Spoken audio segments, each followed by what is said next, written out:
कैसे हैं प्यारे बच्चे आप लोग? आशा करते हैं मस्त होंगे और स्वस्थ होंगे।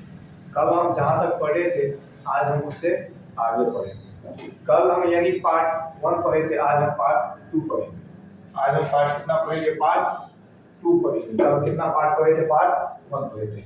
जो मेरा चैप्टर कौन सा चल रहा है? प्रकाश का प्रारंभ। मेरा चैप्टर कौन सा चल रहा है? प्रकाश का प्रारंभ। चलिए कल हम जितना पढ़े थे देखते हैं आज कितना आदमी उसको तैयार किए। थोड़ा हम कुछ पूछते हैं, थोड़ा आप जवाब दीजिए। हम बताए हुए निर्वात में प्रकाश की चाल कितनी है? बताइए तो। निर्वात में प्रकाश की चाल 3 × 10⁸ मीटर पर सेकंड या 3 लाख किलोमीटर पर सेकंड या 3 लाख किलोमीटर पर सेकंड या 3 लाख किलोमीटर पर सेकंड। ठीक है, और आज हम स्टार्ट करेंगे कल जहां तक पढ़े थे उससे। कल हम बताए थे आपको प्रकाश के स्रोत के बारे में बताए थे। क्या बताए थे? प्रकाश के स्रोत के बारे में बताए थे। उसके बाद हम बताए थे प्रकाश के 2 स्रोत है, एक प्राकृतिक तो दूसरा मानव निर्मित। उसके बाद हम बताए थे आपको प्रदीप्त और अप्रदीप्त के बारे में बताए थे। उसके बाद प्रकाश क्या है वो बताए थे, और प्रकाश के बारे में कुछ महत्वपूर्ण पॉइंट था वो भी बताए थे। उसमें हम क्या सब बताए थे? जैसे कि एग्जाम के दृष्टिकोण से ये सब भी है। जैसे प्रकाश एक सरल रेखा में गमन करती है, प्रकाश एक प्रकार की विद्युत चुंबकीय तरंग है, और प्रकाश एक प्रकार की ऊर्जा है, और निर्वात में प्रकाश की चाल 3 × 10⁸ मीटर पर सेकंड या 3 लाख किलोमीटर पर सेकंड। उसके बाद जो प्रकाश निर्वात में भी गमन करती है। और एक चीज और बताए थे, विवर्तन के बारे में बताए थे। क्या बताए थे? विवर्तन, यानी प्रकाश के गति पथ पर एक छोटी सी वस्तु को रख दी जाए, प्रकाश सीधे चलने की बजाय थोड़ा सा क्या हो जाता है? विचलित हो जाता है। इस घटना को हम लोग क्या कहते हैं? प्रकाश का विवर्तन कहते हैं। आज हम उससे आगे देखते हैं। आज हम उससे आगे देखते हैं। प्रदीप्त और अप्रदीप्त भी पढ़ लिए थे। क्या पढ़े थे? प्रदीप्त में जो स्वयं प्रकाश उत्सर्जित करता है उसे हम प्रदीप्त कहते हैं, और जो स्वयं प्रकाश उत्सर्जित नहीं करता है उसे हम अप्रदीप्त कहते हैं। चलिए आज हम बताने वाले थे आपको प्रकाश के प्रकीर्णन के बारे में। क्या बताने वाले थे आपको? हम प्रकाश के प्रकीर्णन के बारे में बताने वाले थे ना।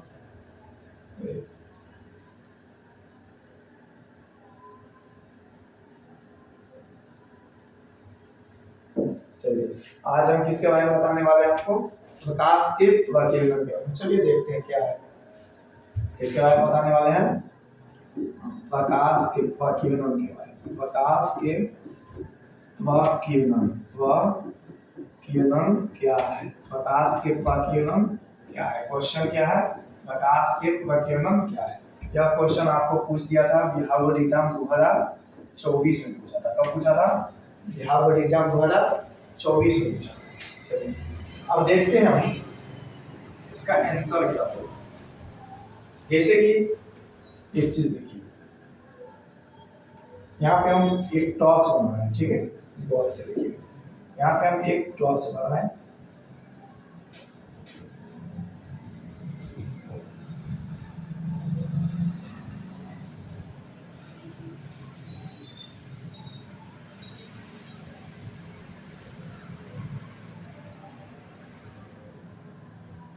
और इसमें यहाँ पे हम लोग क्या लगा दिए? इसमें सेल लगा दिए। ठीक है, ये क्या है? इसमें बैटरी लगा। और यहाँ पे इसका क्या है? यह स्विच। और यहाँ पे एक बल्ब लगा हुआ है। यहाँ पे क्या लगा हुआ है? एक बल्ब लगा हुआ है। जिससे ही इसका स्विच इसमें देंगे, जैसे ही स्विच देंगे तो इसमें क्या होगा? प्रकाश निकलेगा। जैसे ही इसमें बल्ब देंगे, जैसे ही स्विच देंगे तो इससे प्रकाश क्या होगा? निकलेगा। प्रकाश इससे क्या होगा? निकलेगा। प्रकाश क्या होगा? इससे बाहर निकलेगा ना। प्रकाश क्या होगा? इसे बाहर निकलेगा। अब देखिए ये प्रकाश जो निकल रहा है, ठीक है, चारों दिशा में निकल रहा है। प्रकाश जो है ये देखिए ये चारों दिशा में निकल रहा है, एक दिशा में निकल रहा है। तो प्रकीर्णन का जो मतलब होता है वो क्या होता है? फैलाव। क्या होता है? फैलाव होता है। प्रकीर्णन का मतलब क्या होता है? फैलाव। अब देखिए ये किसको फैला है? प्रकाश को फैला रहा है ना, यानी प्रकाश को देखिए विभिन्न दिशा में फैला रहा है ना, तो प्रकाश के विभिन्न दिशा में बिखरना क्या कहलाता है? प्रकाश का वह किरण कहलाता है। क्या कहलाता है? प्रकाश के। इसको चलिए इसको हम साइड में रख देते हैं ताकि एग्जाम्पल के तौर पे आप इसे रख सकते हैं यार। अभी हम लिखेंगे प्रकाश के विभिन्न दिशा में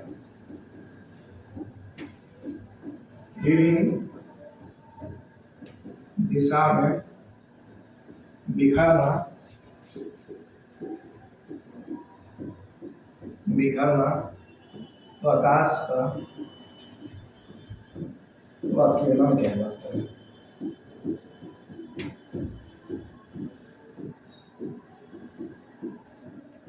यानी प्रकाश के विभिन्न दिशा में बिखरना प्रकाश का क्या कहलाता है? प्रकिरण। यानी प्रकिरण शब्द का मतलब ही क्या होता है? फैलाव।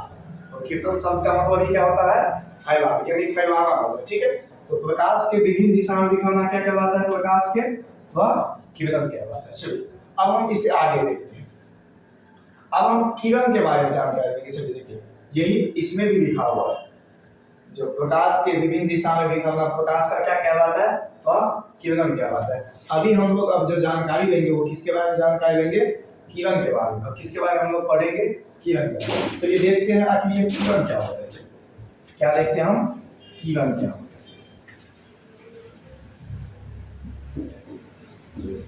या किरण क्या होता है, किसके बारे में जानकारी लेते हैं? किरण। आपको याद कहेंगे किरण तो नाम भी होता है, कहेंगे किरण तो नाम होता है। नहीं, यह नाम होता है किरण। यदि हम किरण लिखते, यदि किसी व्यक्ति का नाम लिखेंगे तो इसका स्पेलिंग क्या हो जाएगा? KIRAN, किरण होगा ना। यदि किसी व्यक्ति का नाम होगा तो हम इस तरह से लिखेंगे इसका भी KIRAN, किरण। क्या तो आपके दोस्त हो या स्कूल के दोस्त हो, कहीं भी ट्यूशन की दोस्त हो, किरण यदि नाम उसका होगा तो हम इस तरह से लिखेंगे। आपकी बहन हो, कोई भी हो, तो किरण हम इस तरह से लिखेंगे। लेकिन इस किरण का नाम हम उस तरह से नहीं लिखेंगे। हम इस किरण का नाम क्या लिखेंगे? इसका जो स्पेलिंग होगा क्या होगा? वे। क्या होगा? वे। वे मींस क्या होता है? किरण होता है। वे मतलब क्या होगा? किरण। हम लोग इस किरण के बारे में जानकारी लेंगे, हम उस किरण के बारे में जानकारी नहीं लेंगे। आखिर यह किरण होता क्या है? सबसे पहले तो ये देखेंगे। चलिए, तो प्रकाश के गति पथ, यानी प्रकाश जिस रास्ता से चलता है उस रास्ता को हम क्या किरण कहते हैं। तो प्रकाश के गति पथ को क्या कहते हैं? चलिए किरण का आंसर लिखने के लिए क्या लिखेंगे? प्रकाश के गति पथ, प्रकाश के गति पथ को ही किरण कहते हैं। प्रकाश के गति पथ को ही क्या कहते हैं? किरण कहते हैं। किसी को दिक्कत? प्रकाश के गति पथ को ही हम लोग क्या कहते हैं? किरण कहते हैं। चलिए किरण के लिए ये फिगर जो है उदाहरण की भी आप इसको आप रख सकते हैं। ये क्या हो गया किरण का? चलिए उदाहरण के लिए आप इसको इस्तेमाल कर सकते हैं। एग्जाम्पल के लिए ये क्या हो गया? किरण हो गया। ये क्या है? किरण। अब हम बात करते हैं किरण पुंज के बारे में। अब हम किसके बारे में बात करते हैं? किरण पुंज के बारे में। अब हम बात करेंगे वो किसके बारे में बात करेंगे? किरण पुंज या प्रकाश पुंज, या प्रकाश पुंज। इस बार एग्जाम 2025 में पूछ दिए प्रकाश पुंज किसे कहते हैं, या प्रकाश पुंज से आप क्या समझते हैं। शायद इसी तरह से कोई क्वेश्चन था, लेकिन यही पूछा था, प्रकाश पूछा था। प्रकाश पुंज क्या है? प्रकाश पुंज क्या है? प्रकाश पुंज क्या है? चलिए ये हम देखते हैं। प्रकाश पुंज, प्रकाश पुंज क्या है? प्रकाश पुंज के बारे में जानकारी लेने से पहले एक चीज,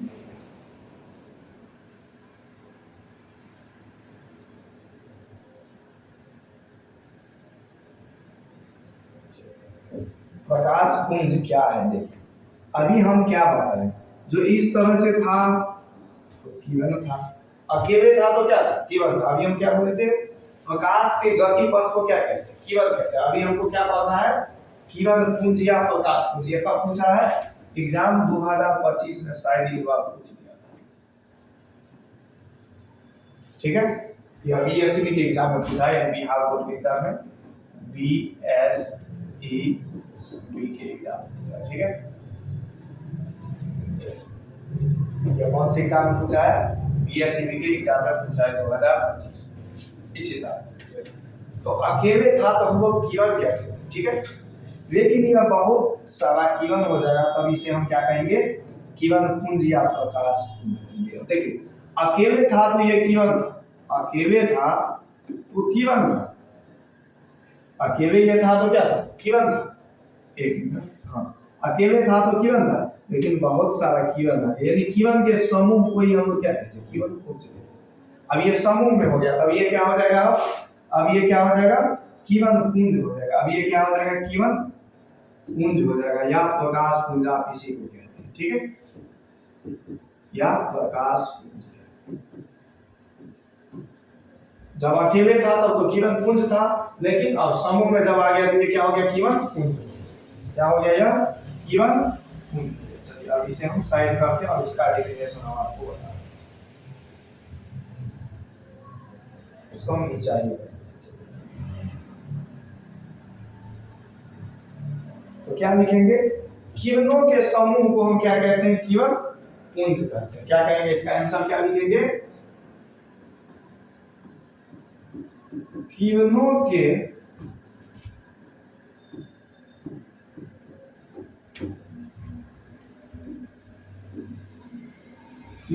समूहों को किरण पुंज कहते हैं।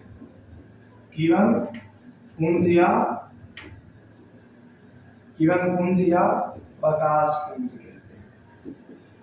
प्रकाश पुंज, यानी किरणों के समूह को हम लोग क्या कहते हैं? किरण पुंज या प्रकाश पुंज कहते हैं। किसी को दिक्कत?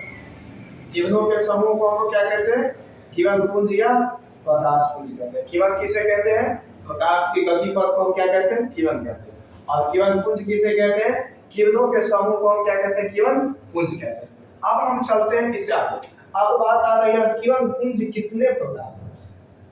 यह किरण पुंज कितने प्रकार के? किरण पुंज 3 प्रकार के होते हैं। किरण पुंज 3 प्रकार के। किरण पुंज 3 प्रकार के होते हैं। किरण पुंज 3 प्रकार के होते हैं। किरण पुंज कितने प्रकार के होते हैं? 3 प्रकार के होते हैं। किरण पुंज कितने प्रकार के होते हैं? 3 प्रकार के होते हैं, ठीक। किरण पुंज कितने प्रकार के होते हैं? 3 प्रकार के। कौन कौन बताएंगे जवाब? चलिए हम बता देंगे, सुनिए गौर से। चलिए पहला जो है उसे हम कहेंगे अपसारी किरण पुंज। क्या कहेंगे? अपसारी किरण पुंज। क्या कहेंगे? अपसारी किरण पुंज। दूसरा जो है उसे हम क्या कहेंगे? समांतर किरण पुंज। क्या कहेंगे? समांतर किरण पुंज। और तीसरा का नाम बताइए तो, तीसरा क्या है? तीसरा अभिसारी किरण पुंज। तीसरा क्या है? अभिसारी किरण, अभिसारी किरण, अभिसारी किरण। अब देखिए ये क्या है? देखिए किरण पुंज कितने प्रकार के हैं? तो किरण पुंज 3 प्रकार के। कौन कौन? अपसारी किरण पुंज, समांतर किरण पुंज और अभिसारी किरण पुंज। आखिर ये अपसारी किरण पुंज क्या है, समांतर किरण पुंज क्या है और अभिसारी किरण पुंज क्या है? बताए ना, जो भी चीज हम आपको पढ़ाएंगे ना वो चीज आपको याद हो जाएगा, क्लास में ही याद हो जाएगा, ठीक है। घर पे याद करने की आवश्यकता नहीं। 80% गारंटी है, जो 80% आपको क्लास में याद होना चाहिए। कितना परसेंट? 80% आपको क्लास में याद होना चाहिए। कहाँ याद होना चाहिए? क्लास में याद होना चाहिए 80%। सिर्फ 20% डॉट रहना चाहिए जो आपको घर पे याद करना है। सिर्फ 20%, 80% आपको क्लास में याद कर देना, ठीक है। सिर्फ 20% जो बचेगा वो आपको घर पे पढ़ना है। 80% आपको कहाँ पढ़ना है? क्लास में ही पढ़ना है, ठीक है। यदि आपको यह हार्ड लगता होगा ना तो समझ जाइए जो समझ में नहीं आता, इसीलिए जब आपको आसान लगे तो समझ जाइए जो हमें समझ में आता है। जब आप वीडियो देखते हैं और उस समय आपको टाइम पता नहीं चलता है तो समझ जाइए हमें पूरा समझ में आता है। यदि आप वीडियो देखेंगे आपको समझ में नहीं आएगा तो बोझ लगेगा, बोझ। इसीलिए आपको समझ में आएगा, हम लोग इस तरह से आपको समझाएंगे ना समझ में आएगा। ठीक है, चलिए अब यह किरण पुंज होता क्या है उसके बारे में जानकारी लेते हैं। जो अपसारी किरण पुंज क्या है, समांतर किरण पुंज क्या है और अभिसारी किरण पुंज क्या है, इसके बारे में हम जानकारी लेते हैं। तो सबसे पहले हम लिखेंगे अपसारी किरण पुंज। किसके बारे में? अपसारी किरण पुंज। अपसारी, अपसारी का मतलब क्या होता है वो पहले आपको हम बता देते हैं। आंसर आप खुद बाय खुद याद करें, आंसर आप खुद बाय खुद याद करेंगे। ठीक है, आंसर आपको खुद याद हो जाएगा, आप खुद बता देंगे। अपसारी का मतलब होता है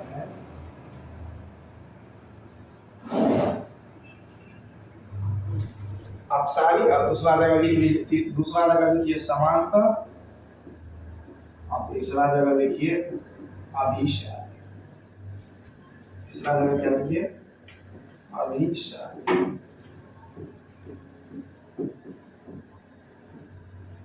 तीसरा जगह क्या लिखिए? अभिसारी।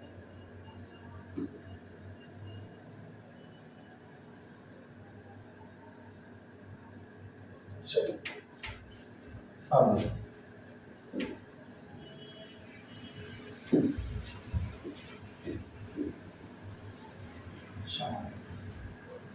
ये अभिसारी। अब देखिए अपसारी का मतलब क्या होता है वो देखिए। अपसारी का मतलब क्या होता है? अपसारी का मतलब होता है फैलना। अपसारी का मतलब क्या होता है? फैलना।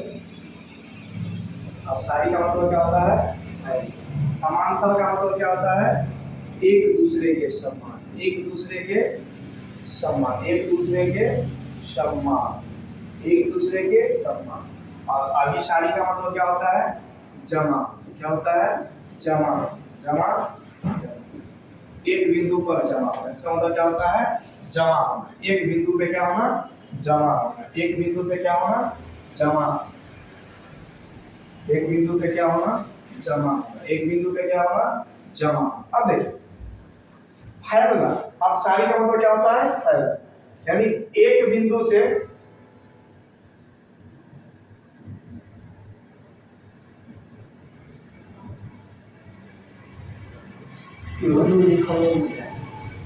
ये बुझा है ना।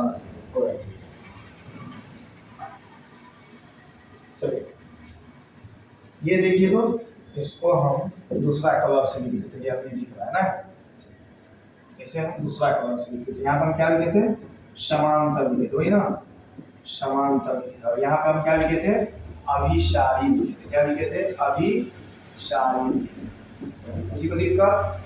थोड़ा प्रॉब्लम हो गया था, बदल दे रहा था वो कलर, इसलिए अब कलर भी बदल गया। वैसे भी डॉक्टर साहब के पास जाते हैं ना, देखते हैं जो अंग काम नहीं करता उसे काटिए के हटा दो ना। चलिए कोई बात नहीं। अब अभी हम क्या बता रहे हैं? अपसारी मतलब क्या होता है? फैलना। समानता मतलब क्या होता है? एक दूसरे के समान। और अभिसारी मतलब क्या होता है? एक बिंदु पे जमा होना, यानी एक बिंदु पे जमा होना होता है। क्या होता है? एक बिंदु पर जमा होना।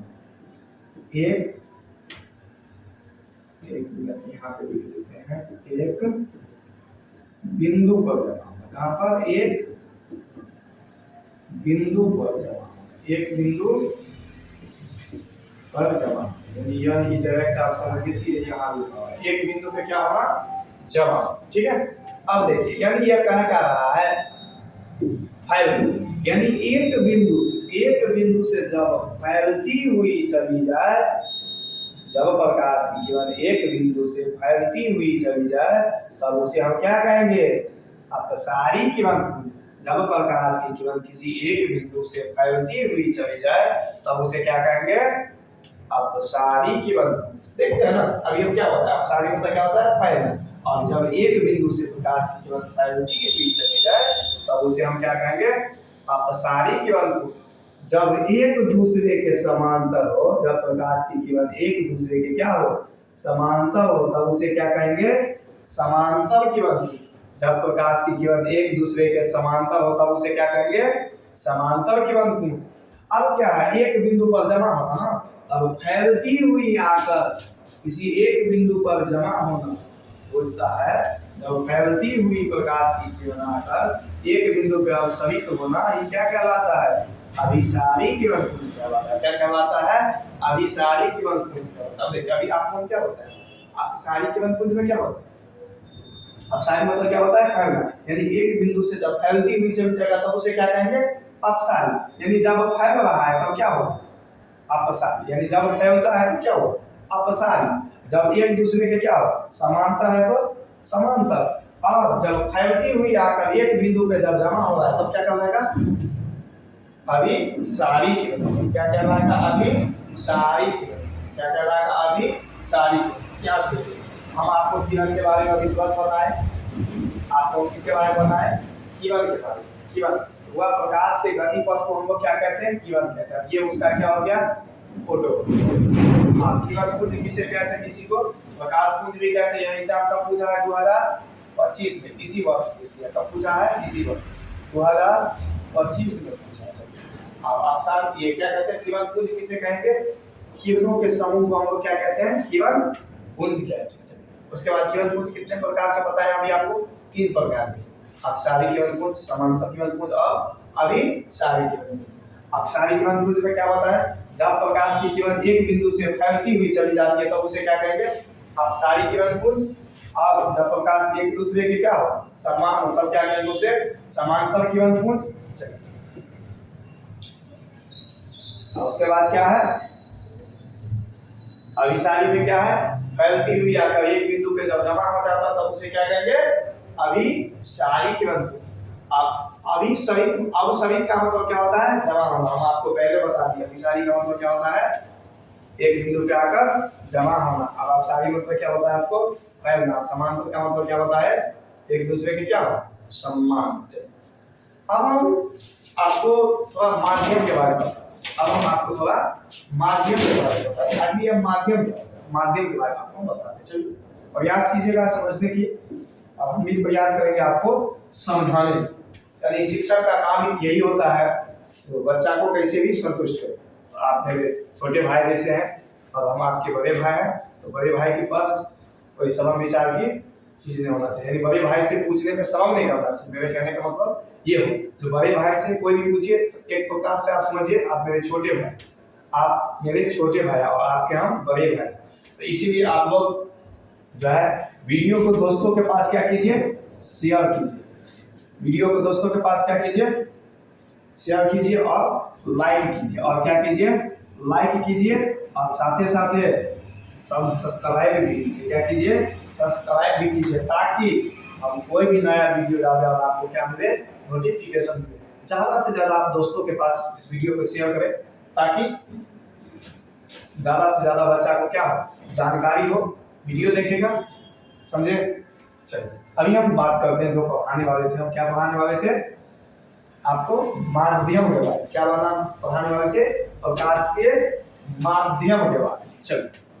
चलिए हम एक इमेज के द्वारा बताने की प्रयास करते समझाने।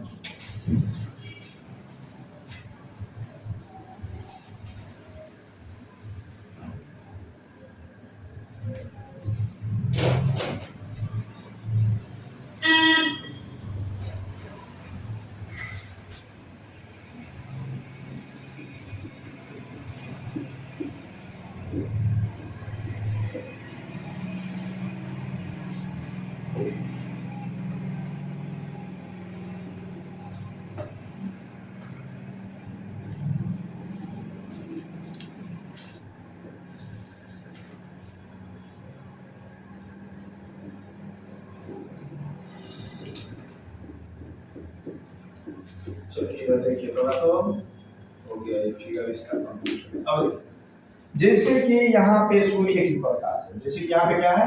सूर्य की प्रकाश है। अब भाई जाहिर सी बात है जब सूर्य की प्रकाश निकलेगा तो ये सूर्य की प्रकाश निकलेगा। अब ये सूर्य की प्रकाश यहाँ पे ये वो पेड़ है। ये क्या है?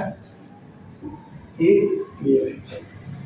अब इस पेड़ के पानी के बाद क्या होता है? वो हमारे आंखों के बाद देखिए। अब इसके बीच में भी एक माध्यम, यानी देखिए यहाँ पे सूर्य की प्रकाश है, यहाँ पे पेड़ है। अब बताइए इसके बीच में कुछ नहीं है यानी खाली है। यानी खाली कहने का मतलब ये क्या है, यहाँ बीच में क्या है, हवा हो सकता है, क्या हो सकता है, हवा। हवा एक क्या है, माध्यम है, क्या है, एक माध्यम है। और यहाँ भी क्या हो सकता है, कुछ नहीं तो क्या, हवा, ये भी क्या है, माध्यम, ये भी क्या है, एक माध्यम। अब इसका आंसर क्या है, हम अभी बात किसके बारे में करने वाले थे, प्रकाशीय माध्यम के बारे में, किसके बारे में चर्चा करने वाले थे, प्रकाशीय माध्यम। प्रकाशीय माध्यम क्या है, प्रकाशीय माध्यम, प्रकाशीय माध्यम क्या है, किसके बारे में चर्चा करने वाले हैं, प्रकाशीय माध्यम क्या है। चलिए, प्रकाशीय माध्यम में क्या होता है, ये सूर्य की प्रकाश है, अब इसके बीच में क्या है, माध्यम कुछ भी हो सकता है, हवा, पानी, कांच, वो कुछ भी हो सकता है, ठीक है। तो अभी यहाँ पे जाहिर सी क्या है, हवा है, और यहाँ भी क्या है, हवा है। यानी जहां से प्रकाश निकल रहा है, देखिए हमारे आंख पे डायरेक्ट तो रोशनी आता नहीं है, पहले रोशनी किस पे पड़ता है, लाइट पहले किस पे पड़ता है, कोई वस्तु पे, और उस वस्तु से टकराने के बाद कहाँ पड़ता है, हमारे आंख पे। वही कहेंगे जहां से प्रकाश निकल रहा है, यानी यहाँ से प्रकाश निकल रहा है ना, देखिए पहले तो यहाँ से यहाँ, अब इसके बाद क्या होगा, यहाँ से प्रकाश निकल के कहाँ आता है, हमारे आंख तक। यानी जहां से प्रकाश निकल कर हमारे आंख तक जाता है, उसी को हम लोग क्या कहते हैं, प्रकाशीय माध्यम कहते हैं। यानी जहां से प्रकाश निकल कर हमारे नेत्र तक पहुंचता है, उसी को हम लोग क्या कहते हैं, प्रकाशीय माध्यम कहते हैं। उस बीच में क्या है, माध्यम। तो क्या कहेंगे हम लोग, प्रकाशीय माध्यम जिसे कहते हैं, यह एक ऐसा क्षेत्र होता है जहां से प्रकाश की किरण निकल कर क्या होता है, हमारे नेत्र तक पहुंचती है। क्या होती है, हमारे नेत्र तक पहुंचती है, वो क्या कहलाती है, प्रकाशीय माध्यम कहलाती है। जैसे हवा, कांच, पानी इत्यादि। यानी यह एक ऐसा क्षेत्र होता है जहां से प्रकाश की किरण निकलकर हमारे नेत्र तक पहुंचता है, इसी को हम लोग क्या कहते हैं, प्रकाशीय माध्यम कहते हैं। यानी जहां से प्रकाश निकलकर क्या पहुंचे, हमारे नेत्र तक पहुंचता है, उसी को हम लोग क्या कहेंगे, प्रकाशीय माध्यम। प्रकाशीय माध्यम हवा भी हो सकता है, कांच भी हो सकता है। जैसे कि आप पानी में टॉर्च चलाएं तो क्या हो गया, पानी उसका माध्यम, ठीक है। अब यह माध्यम दो प्रकार के होते हैं। यह माध्यम कितने प्रकार के होते हैं, दो प्रकार के होते हैं। यह माध्यम कितने प्रकार के होते हैं, दो प्रकार के होते हैं, एक सममांगी माध्यम, दूसरा विषममांगी माध्यम। यह माध्यम कितने प्रकार के होते हैं, प्रकाशीय माध्यम कितने प्रकार के होते हैं, दो प्रकार के। प्रकाशीय माध्यम कितने प्रकार के होते हैं, दो प्रकार के, एक सममांगी माध्यम,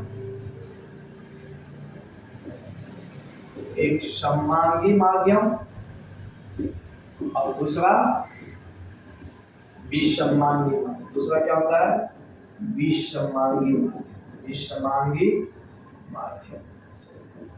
प्रकाशीय माध्यम कितने तरह के हैं, एक सममांगी माध्यम होता है, एक विषममांगी माध्यम। तो सममांगी माध्यम क्या होता है, पहले ये हम देखेंगे, सममांगी माध्यम क्या होता है, पहले हम ये देखेंगे। यह एक ऐसा क्षेत्र होता है जिसका गुण और बनावट क्या समान, उसी को हम लोग क्या कहते हैं, सममांगी माध्यम कहते हैं। जैसे कि देखिए, जैसे यह एक रूम है, इस रूम में क्या होता है, गुण और बनावट कहने का मतलब ये हुआ कि यहाँ पे ठंडा है तो वहाँ भी ठंडा, वहाँ भी ठंडा। यानी इस रूम में चारों दिशा क्या है, एकदम पूरा रूम है तो ठंडा है, और गर्म है तो पूरा रूम गर्म है। तो सममांगी माध्यम उसे कहेंगे जो जिसका गुण और बनावट क्या समान हो, उसी को क्या कहेंगे, सममांगी माध्यम कहेंगे। अब जिसका गुण और बनावट समान हो उसे क्या कहेंगे, विषममांगी माध्यम कहेंगे। जैसे यहाँ ठंडा है, वहाँ गर्म है, तो वो क्या है, विषममांगी माध्यम। वो क्या है, विषममांगी माध्यम। वो क्या है, विषममांगी माध्यम। तो चलिए, सममांगी माध्यम क्या है, यह एक ऐसा माध्यम है जिसके प्रत्येक भाग का गुण और बनावट क्या हो, समान हो, उसी को क्या कहते हैं, सममांगी माध्यम कहते हैं। अब विषममांगी माध्यम क्या है, यह एक ऐसा माध्यम है जिसके प्रत्येक भाग का गुण और बनावट क्या हो, एक समान हो। जैसे ठंडा गर्म, कहीं ठंडा और कहीं गर्म, क्या उसका गुण अलग, उसी को क्या कहते हैं हम लोग, विषममांगी माध्यम। अब हम पदार्थ के बारे में जानेंगे। अब हम किसके बारे में जानेंगे, पदार्थ के बारे में जानेंगे। अब हम किसके बारे में जानेंगे, पदार्थ के बारे में जानेंगे। अब हम किसके बारे में जानेंगे, पदार्थ के बारे में जानेंगे। चलिए देखते हैं पदार्थ के बारे में। चलिए, प्रकाश के गमन के आधार पे पदार्थ के बारे में जानेंगे। किसके आधार पे, प्रकाश के गमन के आधार पे, किसके आधार पे, पदार्थ के बारे में तो हम जानेंगे, लेकिन किसके आधार पे, पदार्थ के गमन के आधार पे। प्रकाश के गमन के आधार पर हम पदार्थ के बारे में जानकारी लेंगे हम लोग। प्रकाश के गमन के आधार, किसके आधार पे? प्रकाश के गमन के आधार, प्रकाश के गमन के आधार पर हम लोग जानकारी पदार्थ के बारे में। किस प्रकाश के गमन के आधार पर, प्रकाश के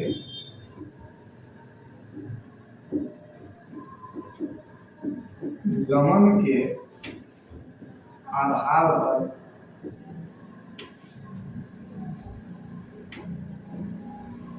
पर प्रकाश के गमन के आधार पर पदार्थ तीन प्रकार।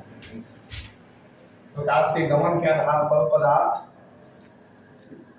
प्रकाश के गमन के आधार पर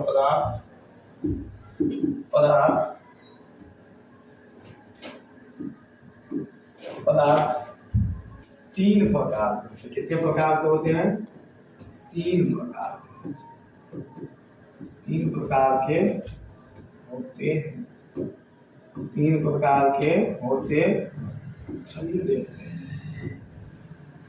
पहला पारदर्शी, दूसरा अपारदर्शी, दूसरा क्या होता है? अपारदर्शी। और तीसरा पारभासी, तीसरा पारभासी, तीसरा पारभासी। चलिए अब ये पारदर्शी क्या होता है, अपारदर्शी क्या होता है, चलिए देखते हैं। ये प्रकाश के गमन के आधार पर पदार्थ कितने प्रकार के होते हैं? तीन प्रकार के होते हैं, पारदर्शी, अपारदर्शी और पारभासी। पारदर्शी, अपारदर्शी और पारभासी।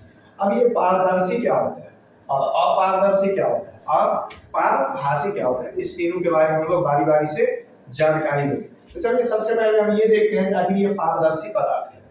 सबसे पहले हम ये देखते हैं पारदर्शी पदार्थ क्या होता है। जैसे कि यह देख रहे होंगे बोतल, और इस पे हम यहाँ पे रखेंगे तो आपको इससे साफ साफ दिखेगा। जैसे कि हम यहाँ पे बोतल रखेंगे तो देखेंगे आप साफ साफ दिखेगा।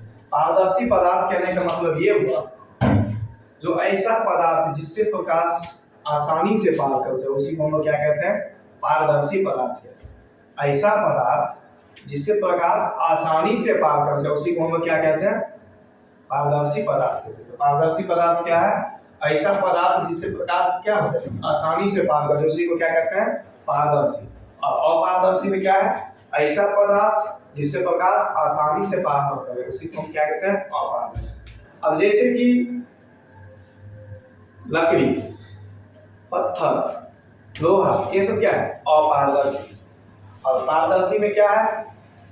जैसे कि पानी, कांच, ये सब क्या है? पारदर्शी। हवा, ये सब क्या है? पारदर्शी। अब बात करते हैं हम पारभासी की। अब हम किसकी बात करते हैं? पारभासी। अब हम किसकी बात करते हैं? पारभासी। अब ये पारभासी क्या होता है? जैसे कांच था तो कांच तो पारदर्शी था, अब उसी कांच को हम घस देंगे तो क्या हो जाए? पारभासी हो जाए। यानी जिसमें थोड़ा थोड़ा दिखे, जिसमें थोड़ा थोड़ा दिखे, उसी को हम लोग क्या कहते हैं? पारभासी कहते हैं। उसी को क्या कहते हैं? पारभासी। देखिए जब कागज रहेगा, पन्ना में दिखेगा, लेकिन वही पन्ना में हम तेल लगा देंगे तो नहीं दिखेगा। उसी पन्ना पे यदि तेल गिरा देगा तो नहीं दिखेगा। जैसे कि देखिए, जैसे यह पन्ना आप देख रहे हैं, इसमें दिखेगा, लेकिन इसी पे हम तेल लगा देंगे तो प्रकाश की साइड से उस साइड थोड़ा थोड़ा जाएगा, प्रकाश की साइड से उस साइड क्या देगा? थोड़ा थोड़ा जाएगा। ठीक है, यानी अंशतः जाएगा, अंशतः जाएगा। तो पारदर्शी क्या है? ऐसा पदार्थ जिससे प्रकाश केवल आर पार करे, उसी को क्या पारदर्शी कहेंगे। और पारदर्शी क्या है? ऐसा पदार्थ जिससे प्रकाश आसानी से आर पार न करे, उसी को क्या कहते हैं? अपारदर्शी कहते हैं। और पारभासी क्या है? ऐसा पदार्थ जिससे प्रकाश आंशिक रूप से पार कर जाए, उसी को क्या कहते हैं? पारभासी कहते हैं। उसी को हम लोग क्या कहते हैं? पारभासी कहते हैं। प्रकाश के गमन के आधार पर पदार्थ कितने प्रकार के होते हैं? तीन प्रकार के। कितने प्रकार के? तीन प्रकार के। पारदर्शी, अपारदर्शी और पारभासी। पारदर्शी, अपारदर्शी और पारभासी। उसको बाद में पढ़ाएंगे, पहले ये समझ लीजिए पारदर्शी और पारदर्शी, उसके बाद वो समझ में आएगा, क्योंकि इसी से वो रिलेटेड, इसी से वो क्या है? रिलेटेड। अभी तो वह प्रकाश के गमन के आधार पर पदार्थ कितने प्रकार के हैं? 3 प्रकार के। एक पारदर्शी, अपारदर्शी और पारभासी। तो पारदर्शी क्या है? वैसा पदार्थ। पारदर्शी क्या है? पारदर्शी क्या है? वैसा पदार्थ जिनसे प्रकाश की किरण क्या हो? पूर्णतः बाहर निकल जाए, उसी को क्या कहते हैं? पारदर्शी कहते हैं, जैसे हवा, कांच, पानी इत्यादि। और अपारदर्शी क्या है? वैसा पदार्थ जिससे प्रकाश की किरण पार न करे, उसी को क्या कहते हैं? अपारदर्शी कहते हैं, जैसे पत्थर, केवल, कुर्सी इत्यादि। और पारभासी क्या है? वैसा पदार्थ जिनसे प्रकाश की किरण क्या हो? अंशतः मतलब क्या होता है? थोड़ा थोड़ा। अंशतः मतलब क्या होता है? थोड़ा थोड़ा। अंशतः बाहर निकल पाते, उसी को क्या कहते हैं? पारभासी। जैसे तेल लगा कागज, घिसा हुआ कांच और इत्यादि और सारा चीज। ठीक है, और क्या है? इत्यादि वगैरह। आज का क्लास कैसा लगा वह आप लोग कमेंट में हमें बताएं। आज का क्लास कैसा लगा वो हमें कमेंट में बताएं। क्लास कैसा लगा वो हमें आप कमेंट में बताएं। क्लास कैसा लगा वो आप कमेंट में बताएंगे। आज के लिए इतना ही रहने दीजिए, कल हम आगे पढ़ेंगे। आज के लिए इतना ही। जय।